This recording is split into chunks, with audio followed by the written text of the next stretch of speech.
Everyone at Gamescom Day 3. Alex Mendez here with Corey Dunn, and this is probably the coolest thing I've ever done in my entire career. How's it going, everyone? How's it going, Corey? Man, it's doing good, man. It was crazy. So I got in a little bit later. The past few days, I've actually got here a little bit sooner, right before the event opened, so that way I can have the chance to be able to hop directly into the game. Yesterday, I get the chance to be able to play Obliteration for a while, but today I got in a little bit later. There's about a few hundreds of people leaving the venue, but there are thousands to replace them. That's right. It's just insane whenever you're trying to walk around Gamescom here at Gamescom 2013 in Cologne, Germany. Of course, here you're wanting to get a part of any type of Battlefield 4 action, and we're about to bring you some really great stuff here. That's right, guys. So there we go. The guys are heading out, and that means we got to hop into the game. So let's go ahead and hop right into the action, as we actually have some we have some Conquest going on Parasol Storm. Of course, the map that we've been checking out all week long here at Gamescom 2013. I'm a huge fan of this map. And of course, guys, as always, we're going to be keeping track of what you are talking about on social media. And that includes Twitter as well as Reddit, our Battlefield, so that this way we can, always make sure that we're staying abreast with the community. Yeah, for those of you that are kind of wondering about some of the different types, we're going to really kind of focus on each individual thing at each moment. So first, we can kind of take a look at the commander's perspective. You can go ahead and see that they're already doing UAV scans on that B point. And then they've also got the gunship that's in the air right there because it's controlled here by the Chinese. Again, just taking complete advantage of the spectator mode to really see exactly what's going on.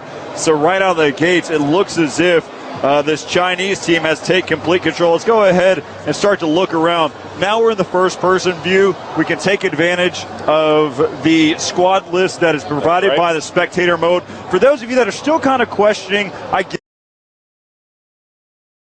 it. The fact that whenever you're in first-person mode in the game, when you're playing it yourself, you're still shooting at the orange. That has not changed. But in terms of the spectator mode, everything is labeled by the teams up at the top. You can look at the top. You can see that the Russians are currently blue and the Chinese are orange. And then, of course, some of you that are wondering about it as well, the factions are dynamic too. So if you want the U.S. team versus the Russians on here, the U.S. versus the Chinese, you can do so there, and they'll be properly color-coded as well.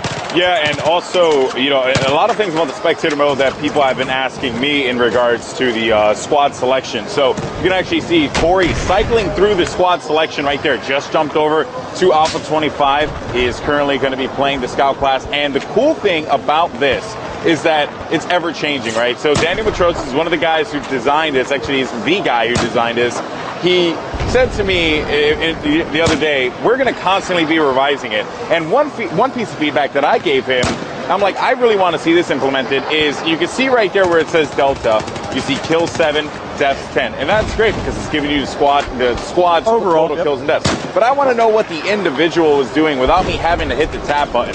And he said that is something that they are certainly going to be looking into putting into the spectator mode for us to use. It makes sense currently because of the fact that, some players' names are, Elite Sniper 102, Alpha, Delta, Echo, whatever. I mean, the names go on forever, and so they're trying to fill in for that space. Of course, again, like you had mentioned, Daniel Matros is listening. So let's go ahead and hop in over to the Delta squad. We'll hop in here with Bravo 23 and just kind of take a look here from his perspective and why they're doing so well. That's his teammate that he's actually shooting at right now. So he's going to go ahead and chase him down, but he's going to realize exactly who that is. So I've had a bunch of questions about the communication rows, being able to see the different ways to be able to reply back to your teammates, also being able to communicate with your commander. I'll go ahead and give a quick brief rundown of how that works.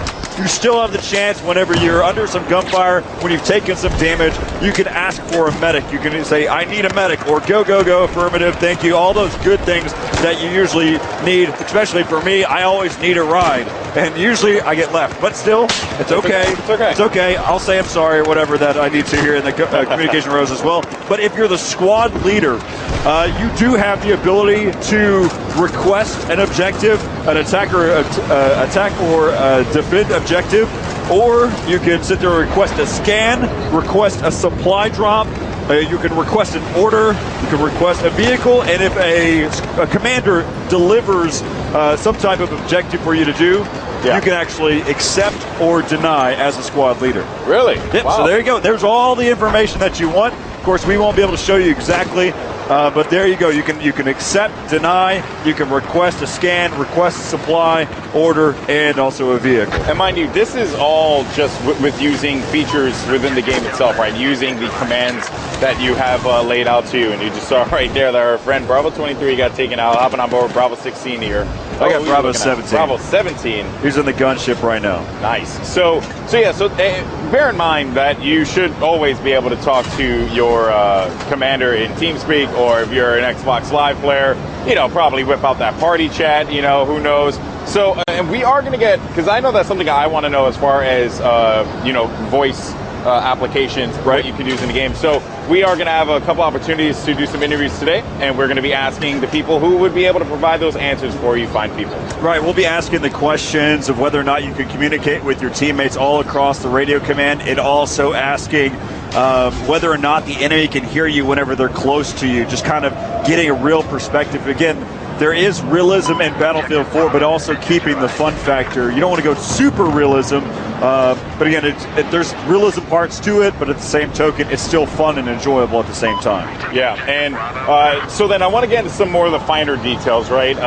Someone actually requested me, about more support stuff. They were like, oh boy, we have not seen anyone use support class. And I won't lie to you, no one here at Gamescom's really whipping out the support class. Let's see what Bravo 9's got. Does he have it? Oh, man, what squad is he in? He's in Bravo squad? Oh, he's in Bravo squad. We'll keep looking around here. We'll go to Bravo 28 while we wait for some others to spawn in here. You can take a look right now. He's got the U100 MK5 here for the support class.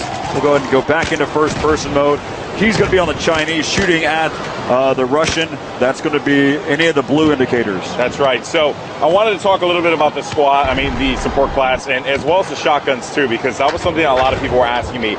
They were asking me about the slug with the SPAS, right? The SPAS 12, which is the gun that I actually use. And I can safely report that that SPAS 12 slug, while strong, is not as deadly as it once was. It seems to be that the spread is a little bit more. You got to get close up on them for that one-shot kill. I did pick off 5 people though, but that is because I'm a baller. But I just want to let you guys know that it's not a long-range killer, or it's not something that is, I guess overpowered. I really did. He ended up getting counted on that one. So I ended up really enjoying that time that I spent with the SPAS 12 and the slug. But if you guys have any detailed questions, I'm going to be here actually all day in the Battlefield booth just playing, and then I'll be able to answer questions individually on Twitter about some of the more minute details. Have been using a lot of the PDWs though. So far the PP2000, I believe, is the gun, is probably my favorite SMG, but I did use the UMP45, and I really enjoyed using that weapon. So, I don't know, I've been finding a lot of guns that I've enjoyed playing, and truth be told, you actually see some dark gameplay, if I'm correct. This is the, is this dark gameplay? I'm not entirely sure which no, this is with the support, and so you can see what he's got right now. He's got the XM25 Airburst. Dart earlier, it looked very similar to that.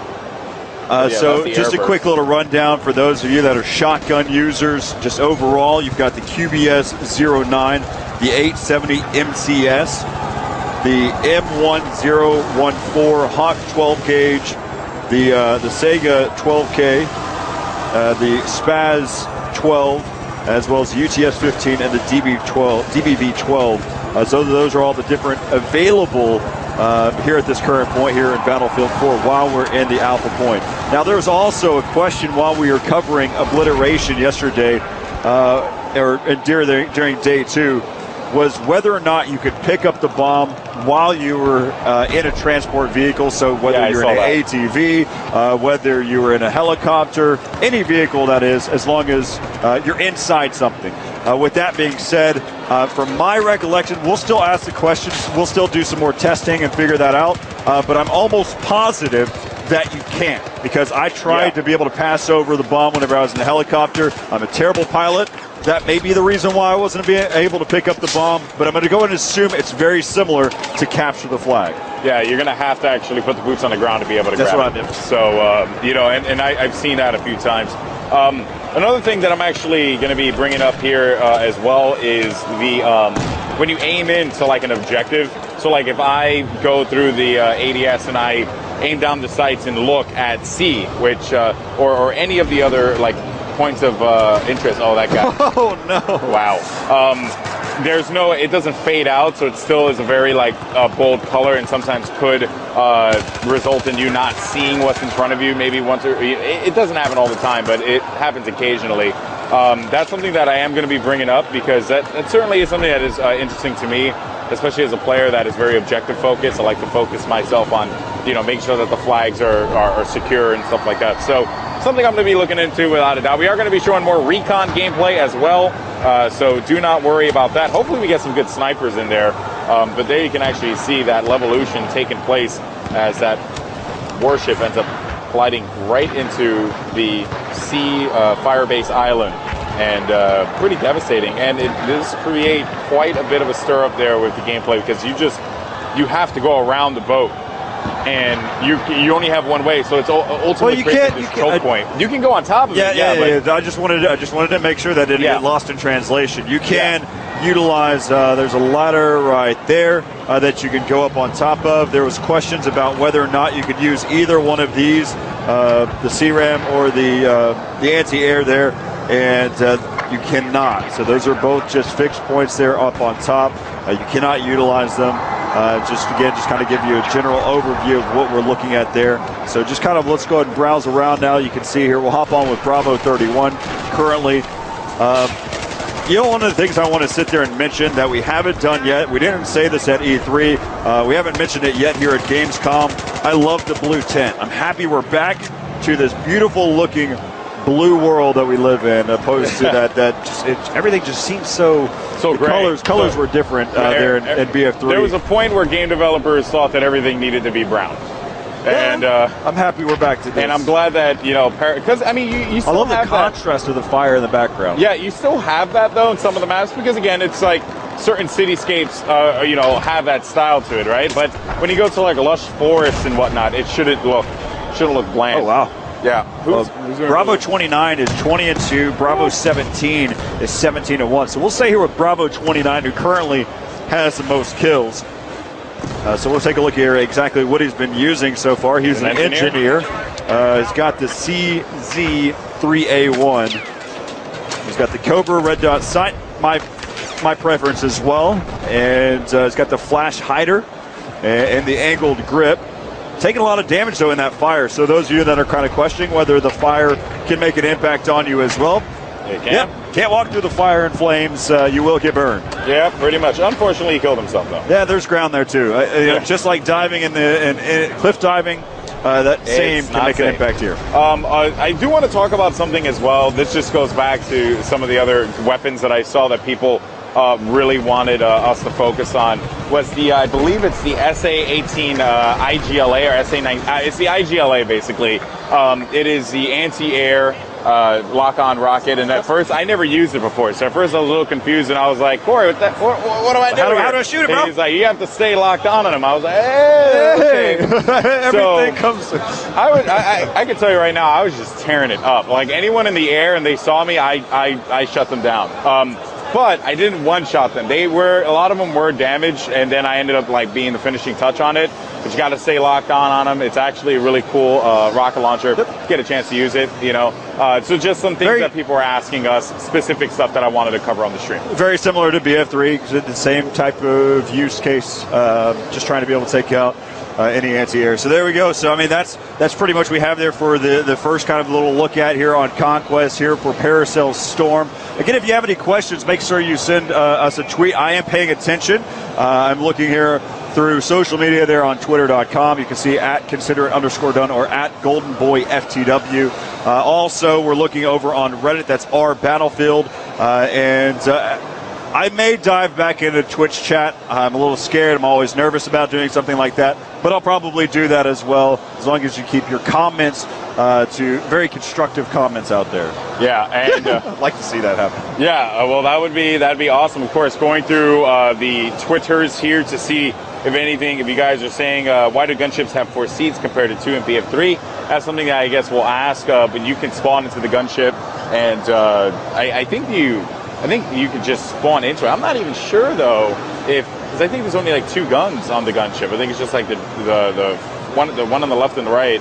I don't know if there's a third and a fourth gun. I've never. Sure. The times that I've tried to get in, there are already 2 players that were inside the gunship. So we'll do some better research on that to find out exactly. Again, Battlefield 4, even any of the other battlefields, it took so much time to really to get into every single aspect of it, but we're trying to find out information for you while we're in the alpha stages. So whenever everything goes there into open beta, we'll take a look at that as well. Whenever, just along with you, we're going to get the chance to be able to play the beta whenever it comes out. I'm looking forward to that. That's going to be early. I believe during October. So stick around. We're going to have Patrick Bach who'll be joining us here again here on day 3 here at Gamescom 2013. We got Alex Mendez, myself, Corey Dunn. We'll be back right after the break.